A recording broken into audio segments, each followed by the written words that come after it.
ताला लगा हुआ यहाँ से, और पीछे वाला जो दरवाज़ा है वो तोड़ के अलमारी को खिसका के फिर वहाँ से कैश, गोल्ड, टीवी, एलईडी और एक मेरा हेलमेट और एक मेरी वाइफ का तौलिया के अंदर टीवी को लपेट के चले गए। और बैग के अंदर से बैग, एक बड़ा बैग निकाल के पहिए वाला, उसके अंदर सामान भर के ले गए। कौन सी एलईडी थी, कब से आपने ली? एलजी की थी, शादी में मिली थी, 32 इंच की थी।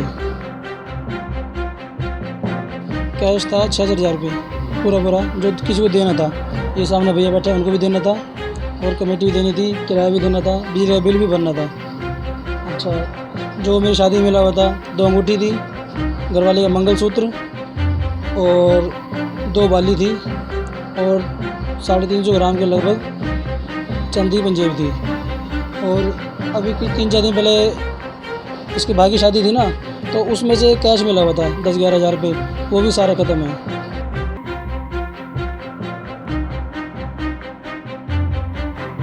पूरा मामला था, क्या बातचीत हुई थी? अब यहाँ पे किसी की डेथ हो गई रिश्तेदारी में और हमारे पापा बाहर गए हुए हैं, हम दूसरे घर पे सोए हुए थे। हम रात को खाना खा के 11:30 के बाद यहाँ से गए हैं।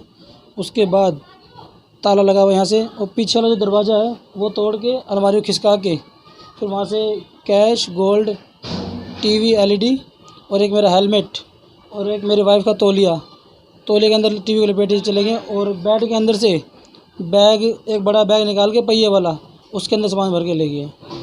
बस जी, इतना। आप कहाँ पर थे उस वक्त? उस टाइम मैंने पापा के घर सोया हुआ था, मैं पापा से अलग रहता हूँ, मैं उनके घर सोया हुआ था। यहाँ पर कौन कौन रहता था? यहाँ मैं, मेरी वाइफ, मेरा लड़का एक, बस और कोई नहीं।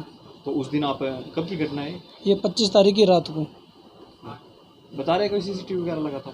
सीसीटीवी वगैरह लगा हुआ है, उनको चेक कर रहे हैं अभी सारे में। दिखा है सीसीटीवी, कोई दिख रहा है? बस दिख रहा है, अभी जांच कर रहे हैं, संदिग्ध है, शक भी है, और 2-3 कैमरे और चेक करके फिर उनको देख लेंगे। क्या नाम है आपका, क्या काम करते हैं? मेरा नाम है जयप्रकाश, मेरा काम है मोमोज का। कितना गोल्ड है लगभग, कुछ पता बताओ? कैश कितना था? कैश था 6,000 रुपये पूरा जो किसी को देना था। ये सामने भैया बैठे हैं, उनको भी देना था और कमेटी भी देनी थी, किराया भी देना था, बिजली का बिल भी भरना था।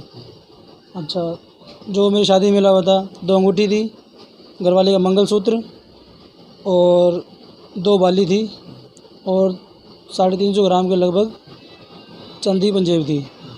और अभी 3-4 दिन पहले इसके भाई की शादी थी ना, तो उसमें से कैश मिला हुआ था 10-11 हज़ार रुपये, वो भी सारा ख़त्म है। कहाँ से चोर आए हैं, कुछ पता चला अभी तक? वो सामने दरवाज़ा है, वहाँ से आए हैं। तो अंदर की तस्वीरें भी आपको दिखाएंगे जहाँ से चोर जो है एंटर करते हैं। और ये आप देख सकते हैं कि ये यहाँ से एलईडी चुराई गई है और इसके साथ साथ वो तस्वीरें दिखाएंगे। ये वो आप अलमारी आप ठीक सामने देख पा रहे हैं, इसके पीछे दरवाज़ा है, और पीछे के दरवाजे से जो है चोर घर के अंदर एंटर करते हैं, जबकि पूरा परिवार मकान में नहीं था। मकान के जो ये मालिक हैं, हालांकि ये कि आप किराए पर रहते हो? हाँ जी, किराए पे रहते हैं। कब से रह रहे हो? यहाँ से 5 साल से रह रहे हैं। इसी मकान में हमें कम से कम 15 साल हो चुके हैं। बीच में खाली करके फिर हम दोबारा आ गए थे इसमें। तो किराए पर ये यहाँ पर रहते हैं, लेकिन ये जो सामने आप अलमारी देख पा रहे हैं, इसी अलमारी से जो ज्वेलरी है, नकदी है, उस पर हाथ साफ किया गया है। तमाम लोगों से अपील रहेगी कि जो भी लोग इस खबर को देख रहे हैं, खबर को शेयर ज़रूर करें, क्योंकि पानीपत में लगातार अब जो वारदातें हैं, चोरी की जो घटनाएं हैं, वो लगातार सामने आ रही हैं। और अब ये तस्वीरें हम इस वक्त आपको पानीपत के तहसील कैंप के रामनगर से दिखा रहे हैं, जहां पर 25 जुलाई की रात को इस मकान से चोरों ने नकदी, गहने, एलईडी और काफ़ी सामान जो है उस पर हाथ साफ किया है। लेकिन अभी तक चोरों का कुछ अता पता नहीं चल पाया है। हालांकि पुलिस में जो है शिकायत इन लोगों ने पहले करा दी। क्या कुछ अभी तक पुलिस की तरफ से अभी पुलिस की तरफ से कोई वो नहीं आया, बस उन्होंने रिपोर्ट दर्ज कर ली है। अभी कह रहे बता देंगे हम आपको जो भी होगा। उन्होंने आगे खबर कर दी सीआई वालों के पास। हाँ जी, बस इतना। तो देख सकते हैं कि इस अलमारी से जो है नकदी है, जो गहने हैं, उस पर हाथ साफ किया है। और ये जो जगह आप देख पा रहे हैं, ये यहाँ से एलईडी, कौन सी एलईडी थी, कब से आपने ली? एलजी की थी, शादी में मिली थी, 32 इंच की थी। शादी में मिली थी? हाँ जी। तो देख सकते हैं शादी में ये एलईडी इनको मिली थी, वो एलईडी साफ़ है। और पूरी जो अलमारी है उसमें से जो नकदी थी, जो गहने थे, उस पर हाथ साफ किया गया है। पानीपत के तहसील कैंप के रामनगर से इस वक्त हम आपको तस्वीरें दिखा रहे हैं जहां पर एक मकान को चोरों द्वारा अपना निशाना बनाया गया। चोरों द्वारा जब इस मकान में एंटर की गई तो उस समय जो मकान के जो मालिक, जो ये लोग रहने वाले थे, ये दूसरे मकान में गए हुए थे और जब सुबह ये यहाँ पर आते हैं तो जो कमरे के अंदर जो सामान था वो पूरी तरह से बिखरा मिलता है और उसके बाद जो अलमारी है उसका लॉक जो है खुला मिलता है और जब अंदर सामान चेक किया जाता है तो अलमारी के अंदर रखे जो गहने हैं, नकदी हैं, वो गायब मिलते हैं। आपकी इस पर क्या राय है, कमेंट्स कर ज़रूर बताएं, क्योंकि पानीपत में लगातार इस तरह के जो मामले हैं वो सामने आ रहे हैं। वो सीसीटीवी भी हम आपको दिखाना चाहेंगे, उसमें एक व्यक्ति जो है वो जो है दिखाई दे रहा है, वो तस्वीरें भी हम आपको दिखा रहे हैं।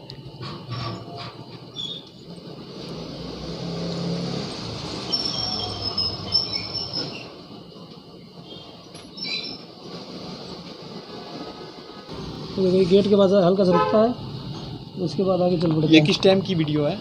ये रात करीब 3 बजे के बाद की वीडियो है। इस पे टाइम 1:52 है। कि पास में लगा जो सीसीटीवी है उसमें भी ये पूरी जो घटना है वो कैद है। एक संदिग्ध जो है इसमें दिखाई दे रहा है। किस समय की ये वीडियो निकाली गई, क्या इसमें कितनी उम्र का ये दिखाई दे रहा है, क्या कुछ? ये 17-18 साल का लड़का है। कोई शक भी है आपको किसी पर? नहीं, शक अभी तो नहीं है, अभी जब देखते हैं अभी क्या होता है। तो पानीपत के तहसील काम स्थित रामनगर की ये तस्वीरें हमने आपको दिखाई, जहां पर एक सूने मकान को चोरों द्वारा अपना निशाना बनाया गया है। जो मकान के अंदर रहने वाले थे वो यहां से दूसरे मकान में गए हुए थे। और कौन कौन है आपके परिवार में? मेरे पापा है, छोटी बहन है, वाइफ है, एक लड़का है बस। वो कहाँ पे थे उस समय? पापा कहीं बाहर गए हुए हैं, किसी की डेथ हो गई है, वो वहाँ पे गए हुए थे। हमारे एक मकान हो रहा है, हम वहाँ पे जाके सो रहे थे। हाँ जी, उसके बाद ही घटना हुई है बस। आपका क्या नाम है? मेरा नाम जयप्रकाश। तो जयप्रकाश जो है अपनी पत्नी के साथ इस मकान में किराए पर रहते थे, लेकिन 25 जुलाई की रात को ये दूसरे मकान में चला गया था और जब सुबह ये यहाँ पर आते हैं तो अंदर जो है लॉक टूटे मिलते हैं। जिसके बाद अलमारी को चेक किया जाता है तो अलमारी का जो सामान है वो भी पूरा बिखरा मिलता है और अलमारी के अंदर रखी नकदी और गहने के साथ साथ जो LED थी उस पर भी चोरों द्वारा हाथ साफ किया गया है। आपकी इस पर क्या राय है, कमेंट्स कर ज़रूर बताएं और इस खबर को साथ के साथ शेयर ज़रूर करते रहें ताकि तमाम लोगों तक ये खबर पहुंच सके। तब तक के लिए बहुत बहुत शुक्रिया।